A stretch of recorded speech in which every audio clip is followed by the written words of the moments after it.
Hola a todos, yo soy la doctora Yajaira R2 de Cirugía General.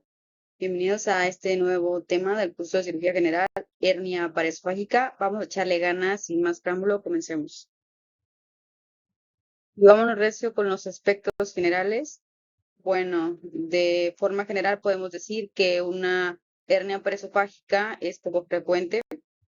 De hecho, pues entre las hernias diafragmáticas solamente representa de un 5 a un 10% de las mismas. La importancia de estas va a radicar principalmente en la mortalidad resultante de las complicaciones que pueda tener una de estas. Aquí está la clasificación de las hernias diafragmáticas, llevando desde una anatomía normal y pues las de tipo 1, 2, 3, 4, siendo la 1 la hernia hiatal y la 2, la 3 y la 4 las hernias paraesofágicas. Se presenta generalmente entre la séptima y octava década de la vida, por lo que por la misma naturaleza de las personas de esta edad, su diagnóstico y tratamiento pues va a ser complejo. Ahora bien, ¿cómo se define una hernia paraesofágica? Definición. La definición que marca la guía práctica clínica es que una hernia paraesofágica es toda aquella hernia hiatal que cumpla los criterios para clasificarse como una hernia hiatal de tipo 2, 3 y 4, como les mencioné en una de las diapositivas anteriores. Ahora vamos a ver la clasificación de las hernias hiatales. Bueno, en la clasificación de las hernias hiatales tenemos la tipo 1, 2, la 3 y la 4, como ya les comenté en las diapositivas anteriores.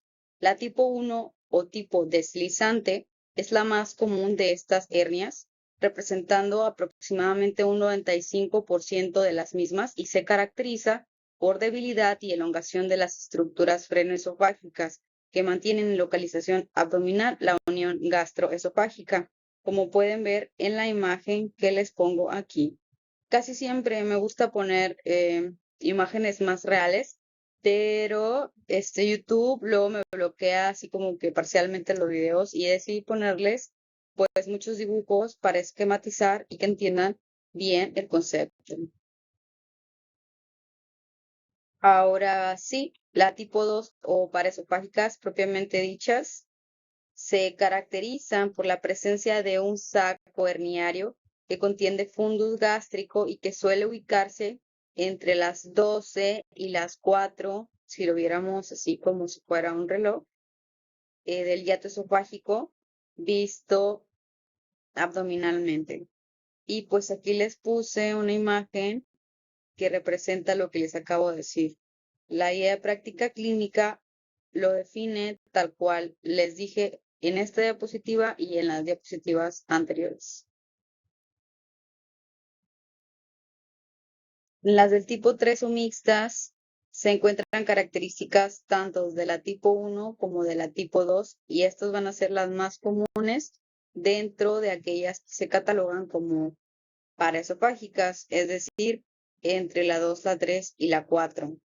En este tipo, pues no nada más tenemos pues una protrusión del fondo gástrico, sino también se ha elongado y está sobre el diafragma gran parte de la unión gastroesofágica, como sería la característica de la 1, junto con una parte del fondo gástrico dentro de pues, la cavidad torácica. Las de tipo 4 o complejas se definen como la migración intratorácica de cualquier órgano intraabdominal, no nada más el estómago.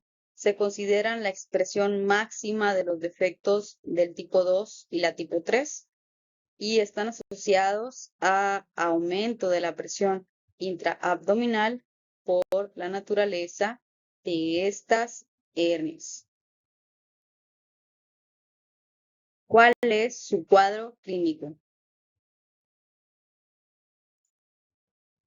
Se debe sospechar el diagnóstico hasta en un 5 a 10% de los pacientes con hernia hiatal, aún en pacientes que se encuentren asintomáticos, ya que el 50% de los pacientes no tienen síntomas, pero cuando los tienen pueden ser pirosis, dolor torácico postprandial, dolor epigástrico, disfagia, saciedad temprana hasta en un 38% de los casos, síndrome anémico en un 11% y el que había comentado dolor torácico en un 15% de los casos, hablando de porcentajes. Los pacientes de edad avanzada pueden tener síntomas tanto por compresión del esófago, por el estómago, como trastornos de la motilidad asociados a su edad. Como pueden ver, son síntomas muy fácilmente asociados con otro tipo de patologías como el ERGE o incluso la calasia. Entonces puede ser un cuadro clínico sugestivo de varias patologías, aunque en el estudio de las mismas podemos identificar que se trate de una hernia paraesofágica. ¿Cómo se establece el diagnóstico? Dentro del abordaje diagnóstico podemos utilizar tanto la serie esófago-gastroduodenal, la endoscopía y la manometría. La guía de práctica clínica menciona que la serie esófago-gastroduodenal tiene una alta sensibilidad para el diagnóstico inicial y la recurrencia de la hernia paraesofágica y se debe realizar de forma anual posoperatoria. Así que esta es la prueba que vamos a realizar primero, ya que de hecho también es la que menor costo tiene de estas tres. Se recomienda incluir además en el abordaje diagnóstico de la hernia paraesofágica la realización de un estudio radiológico contrastado con bario para confirmar el diagnóstico, una endoscopía del tubo digestivo alto para detectar lesiones asociadas a la hernia paraesofágica y una manometría esofágica preoperatoria para determinar el tipo de procedimiento quirúrgico a realizar. Es decir, que aunque realicemos el estudio contrastado con bario, debemos realizar también una endoscopía para detectar lesiones internas y también una manometría para detectar lesiones motoras y determinar el tipo de tratamiento quirúrgico. ¿Cuáles son las indicaciones del tratamiento quirúrgico? La guía de práctica clínica menciona que el solo hecho de tener una hernia paraesofágica es suficiente motivo para realizar un procedimiento quirúrgico, porque por el alto porcentaje de complicaciones asociados a este tipo de hernia si lo dejamos a libre evolución, entre los cuales principalmente se encuentra hemorragia, estrangulamiento, vólvulos gástricos o perforación. Sin embargo, el manejo expectante también está permitido en este tipo de pacientes cuando no tienen síntomas, porque existen riesgos pues realizar el tipo de procedimiento que requeriría este tipo de pacientes, como lo son lesiones viscerales, neurales, neumotórax, hemorragia, complicaciones pulmonares, recurrencia y vólvulo. Sin embargo, pues es mejor hacer algo para corregirlo a no hacer nada, aunque el riesgo versus el beneficio en un paciente asintomático tal vez no sea tan bueno o tan tentador para el paciente. Por lo tanto, a lo mejor en algún punto van a querer esperar un poco hasta que probablemente empiecen a desarrollar síntomas antes de aceptar el procedimiento.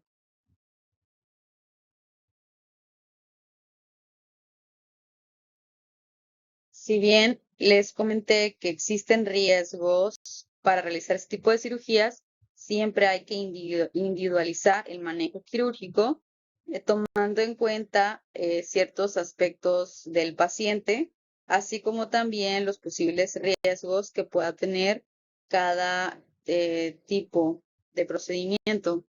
Entre las cosas que tenemos que tomar en cuenta del paciente van a ser factores demográficos.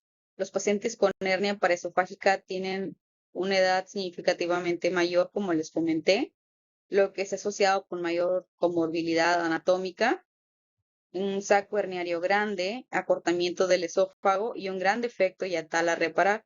Y de los quirúrgicos hay que tomar en cuenta la disección del contenido herniario y su vasculatura, tanto en el compartimiento abdominal como torácico a través del hiato. El riesgo de mortalidad y morbilidad posoperatoria es significativamente mayor en pacientes con hernia paresofágica que en el resto de los pacientes tratados quirúrgicamente por enfermedad por reflujo gastroesofágico, incluyendo una mortalidad variable entre 0.75 a 0.23, una esplenectomía 1.52 a 0.76, reparación de laceración esplénica 1.09 versus 0.35, neumotórax 1.54 versus 0.64 y complicaciones pulmonares 6.65 versus 3.43, cardíacas a un 2.03 versus un 0.7 y eventos tromboembólicos 0.89 versus 2.05. Pues sí, es un poquito diferente. Dentro de las complicaciones inmediatas implícitas al procedimiento quirúrgico, tenemos las siguientes. Perforación esofágica que puede ir desde un 1.5 hasta un 6.5%, que es la que puse está en verde, una de las más significativas, la perforación gástrica, que va de un 1.5 a un 4.5, está también en verde un poquito más clarito. Después lesión esplénica, que es un menos de un 1%.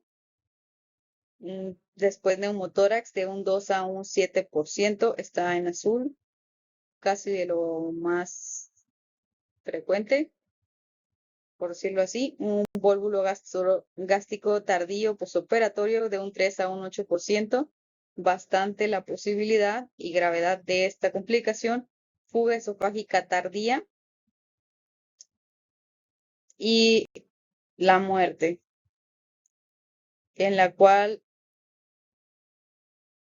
pues nada más es de un 0.5, que lo puse aquí en pequeñito. ¿Cuáles son las opciones para el manejo quirúrgico? Opciones de tratamiento quirúrgico. A grandes rasgos y sin meterme demasiado a detalles de índole quirúrgica, podemos decir que se puede hacer abierta y por vía laparoscópica. Como bien saben, la vía laparoscópica en casi todos los procedimientos ofrece pues un menor tiempo de estancia hospitalaria, menores molestias para el paciente y casi siempre una menor cantidad de complicaciones, aunque hay diferencias entre un procedimiento y otro. En este caso, la cirugía abierta es una opción segura y eficaz, con una media de duración de 120 minutos, una estancia hospitalaria de 10 días y unas complicaciones que van de un 16 a en promedio de un 16.2%, con una mortalidad de un 1.7%. En cambio, el abordaje laparoscópico tiene una media de duración de 169 minutos, lo cual es un poco mayor. Sin embargo, la estancia hospitalaria se reduce a una media de 3 días y las complicaciones a solo un 4.3%, con una mortalidad del 0.3.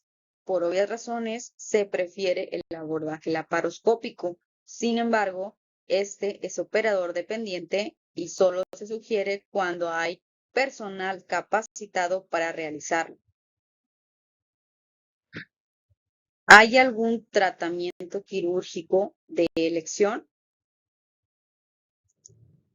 Pues bien, las plastías libres de tensión son el tratamiento de elección como tratamiento quirúrgico para la hernia paresofágica, aunque siempre se tiene que tomar en cuenta que hay que realizar también un procedimiento de fundoplicatura para así evitar la enfermedad por reflujo gastroesofágica.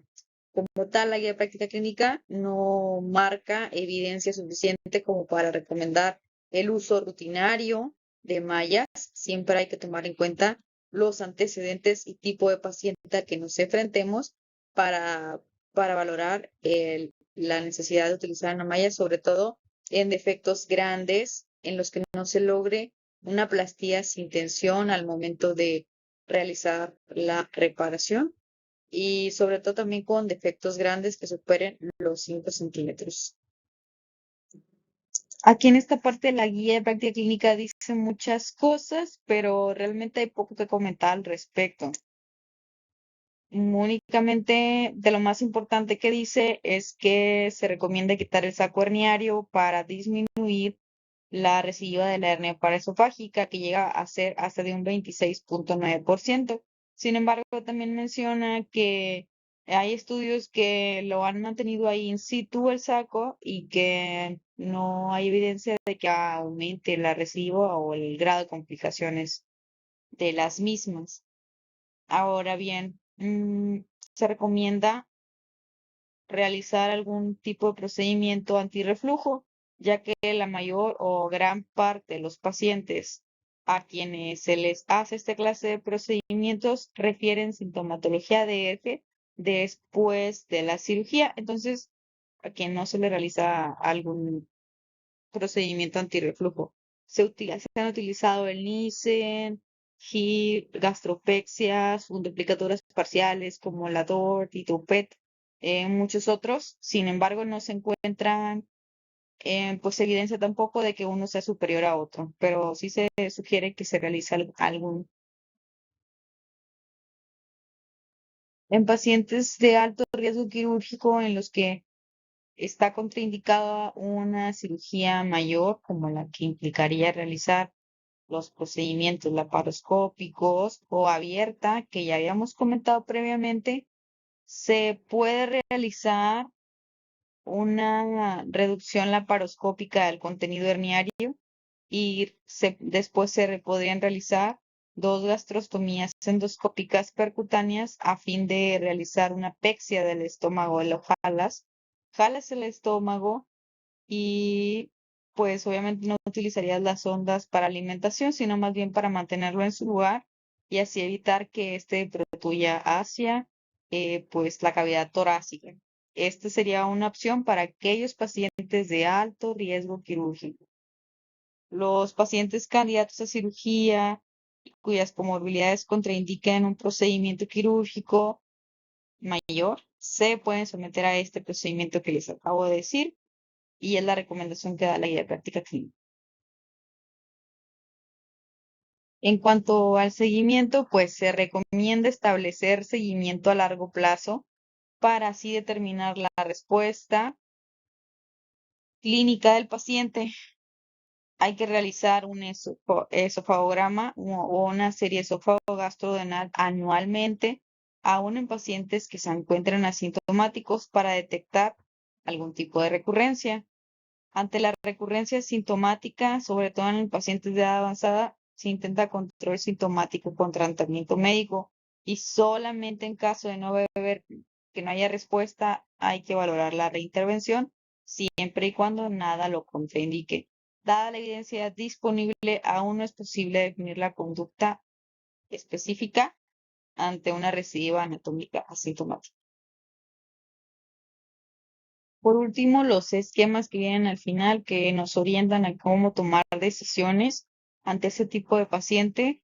Vamos a ver que va a haber dos vertientes, la de los pacientes sintomáticos y la de un hallazgo en pacientes con asintomáticos. Si tenemos un paciente sintomático, lo ideal es empezar con una endoscopía. A partir de la endoscopía vamos a recurrir a posteriormente realizar una serie de esófago gastrodenal y detectar mediante la endoscopía la hernia paraesofágica.